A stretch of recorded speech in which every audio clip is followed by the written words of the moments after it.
course, I'm going to talk about content supply chain and improving marketing ROI through content strategy.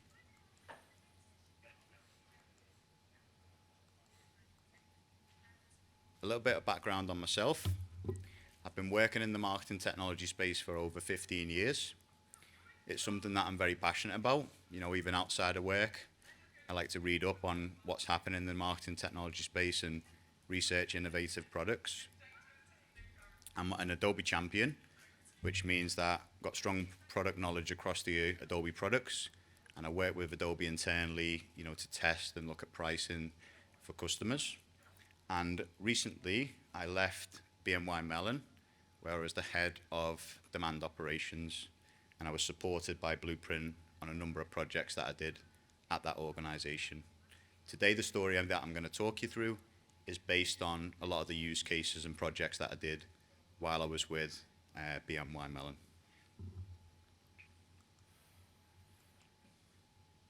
So first of all, a couple of statistics.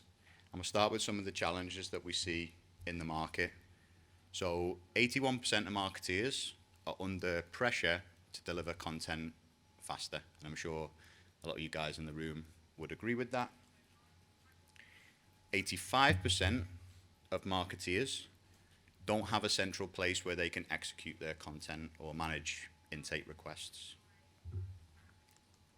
And 75% of marketeers say they don't have efficient and effective processes.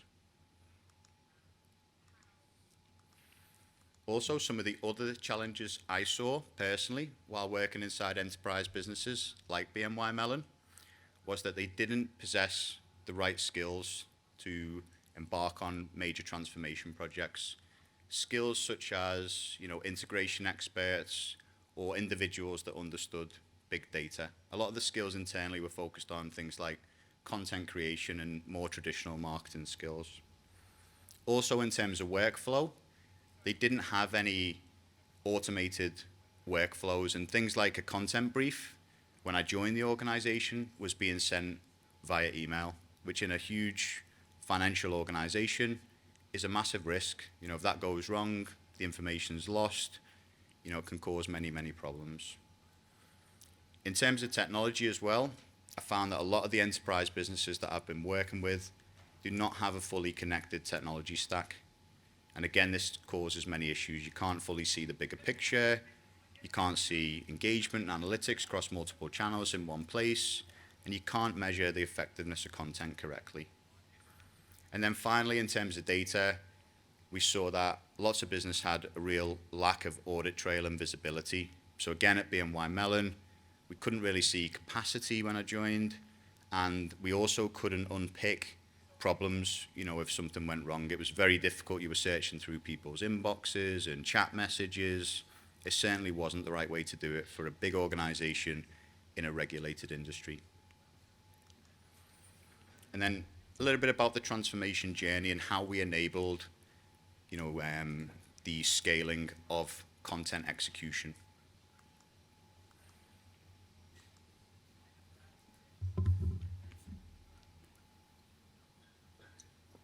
So I'm going to start with people. And this for me is actually the most important slide in the whole presentation. And I think it's really important to get the culture and the people right in your organization. And it's something I also think is not talked about enough. Lucky for me, I did have the chance to build a team from ground zero. And the first thing I started with was, really well-considered recruitment, spending a lot of time with the candidates to understand their strengths, weaknesses, motivations, and experience to make sure that I selected the right team. After we'd selected the right team, I also did some personality and strength assessments. I used a tool called Clifton Strengths. If you want to ask me a few questions on that later, more than happy to take those. And it allowed me to understand the strengths and weaknesses of each individual. And then for those individuals, I built programs to help develop their strengths, but also to challenge their weaknesses as well. And then point 3, this is something that's so important. Working at an agency, I've had the chance to see content supply chain across multiple organizations. And if you work in the content supply chain on the ground, let's say you're responsible for email, social post, video production, it can actually often feel like you work in a factory. You get the same thing every day over and over again. And I'd seen over time people leave and not enjoy that role after a certain period of time. And I wanted to change that. So what I did was I balanced BAU with growth projects. So my team spent 50% of the time on BAU, and the same system, which was Adobe Workfront, which was taking those intake requests for the content that needed to be created. I also created a number of innovative projects, integrations, analyzing data, looking at analytics, how can we improve our campaigns, and I allocated those out to different team members. So as well as managing the BAU, they felt like they were learning as growing and growing as individuals, which was important to keep them happy, to keep them in a job, keep a strong culture in the team, and ultimately get that real buzz in the team every day so we can move forward efficiently and effective. And then finally also listening and growth sessions, listening to the team and making sure they felt they were part of the strategy and where we were going, taking their input and adding their improvements to the projects that we were working on. And reward and praise, as I've grown older, giving out reward and praise has become more important to me. When I was younger, I used to love receiving it myself. It made me feel great. But as I get older, there's nothing more satisfying than seeing someone on my team get praise from a stakeholder, knowing that they're doing a great job, seeing their confidence grow, and seeing them lift as individuals. And if you get that culture right, any transformation project's going to be, 100% easier than it was with a poor culture. Other things that we had to consider is obviously when we had the right people, we then had to fit them into the right org structure, make sure we had the right people in the right positions. Mapping out the processes, so whether it was a blog, a video, the creation of an email, an article, we had to map those processes out to understand how they would fit into the technology platforms. We also had to create templates, so like project templates that you would work through to create each content asset. And also we thought about the reporting that we wanted. What do we want to measure for each piece of content? What was the visibility that we needed? We also need to bring the technology stack together, and selecting the right technology, integrating it, and building those automated workflows was key.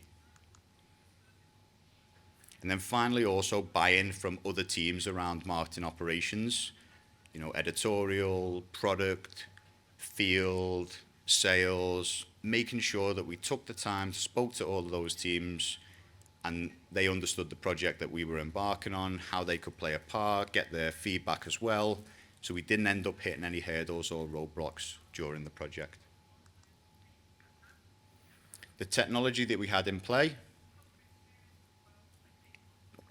predominantly an Adobe stack, but I have seen this successfully delivered with other technologies as well. We had Marketo Engage, which is a marketing automation tool that's mainly focused on email execution. This was delivering all of our campaigns, email, webinar, events, nurture, omni-channel. We had an integration with LinkedIn. We were running our lead management program from Marketo, and we were also pushing a lot of intelligence from Marketo into the CRM system for the salespeople to make better decisions.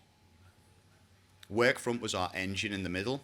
Adobe Workfront is a workflow and project management tool provided by Adobe, and it integrates amazingly well with the other Adobe products. Workfront, we had intake forms for all the content, so if you wanted a blog, a video, an email, you fill out a form and it comes into a queue. We also had our growth projects managed in Workfront, and we also had a tech queue as well.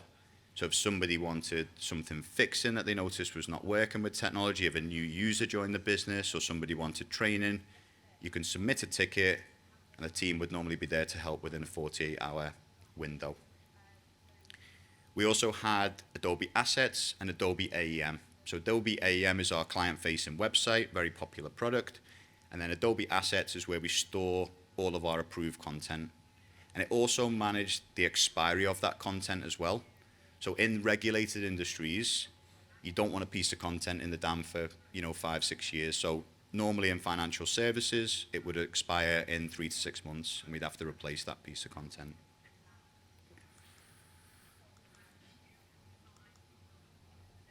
And then one of the use cases, so could have picked could have picked any of the use cases, like I said, blogs, articles, video, but the use case that we picked was email because it's high volume and it's a great example of how this particular process works. And I'm going to talk you through the process now. So the intake form is completed and somebody requests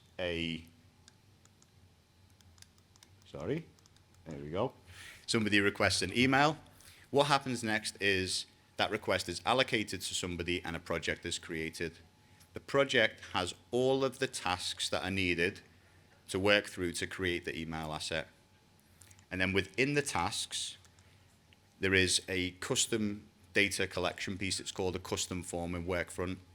And we tailor that to collect all the information that we need to create an email. So the from address, the from name, the subject line, the body text, the disclaimer, all that information is submitted into the form.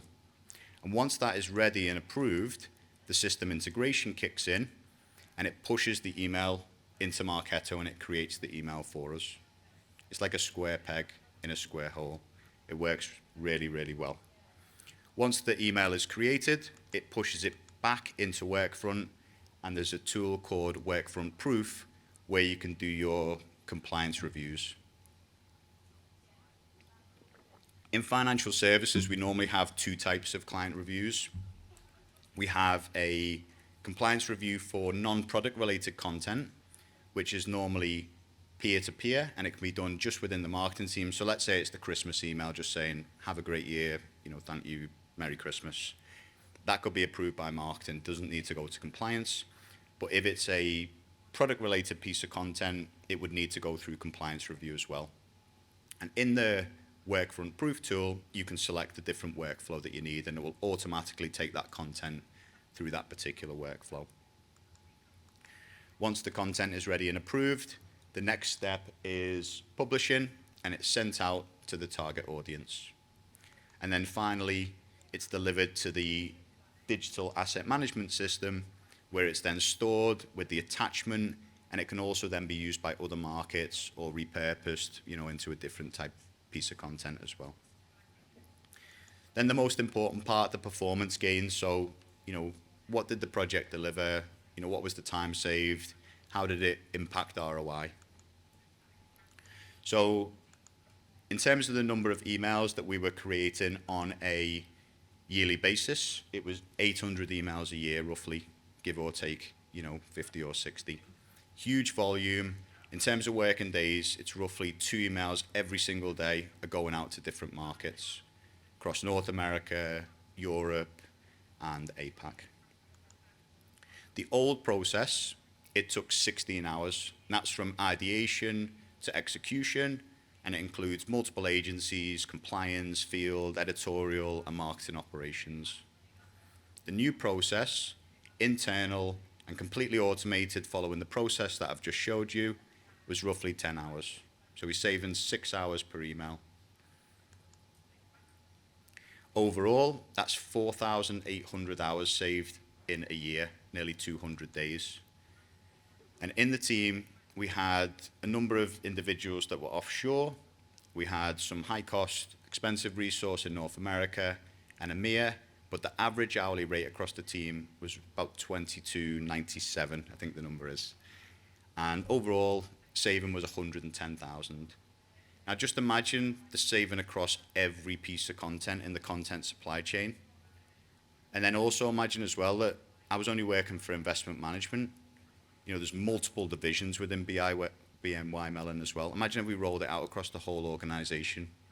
We can reduce costs by millions and millions of pounds. We can keep people in jobs, enjoying work day to day. Some of the other additional benefits as well was improved morale. Most organizations, you hear people moaning about process. But when you get a process right and it works well, people actually enjoy using the technology. And when people are enjoying using the technology, what we also find is they learn quicker. So the knowledge and skills in the team are increased. In terms of risk management as well, we massively reduced the number of errors and risks that were happening. No longer were people sending briefs on email, making mistakes, misunderstanding the brief. Everything was input in a formatted way that was easy to understand and it was easy to execute. And then the fun part, when we, buy these technology platforms, we get these demonstrations which show personalization and AI and omni-channel, all the cool things that we dream of doing. But if you don't get the foundations right in your business and your BAU model is always a problem, it's very difficult to move on to these more innovative things. And the time saved, we spent it on personalized journey management, providing a better customer experience. We rolled out lead management across all markets. And we also had personalized product emails based on interest. So if somebody was clicking on a particular fund, they would then receive content related to that fund. And then the key takeaways. So, like I said earlier on the presentation, a really big focus on people and culture. Doesn't matter if it's content supply chain or any transformation project, it's so important to get that culture right in the team. If you're going to execute a major project successfully, you need the people on board.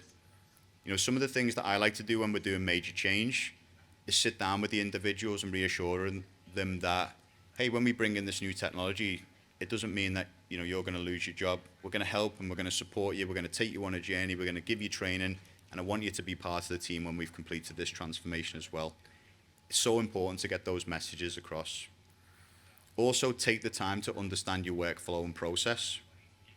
Somebody at Adobe said something to me a long time ago, and it always stuck with me when I was doing these transformation projects.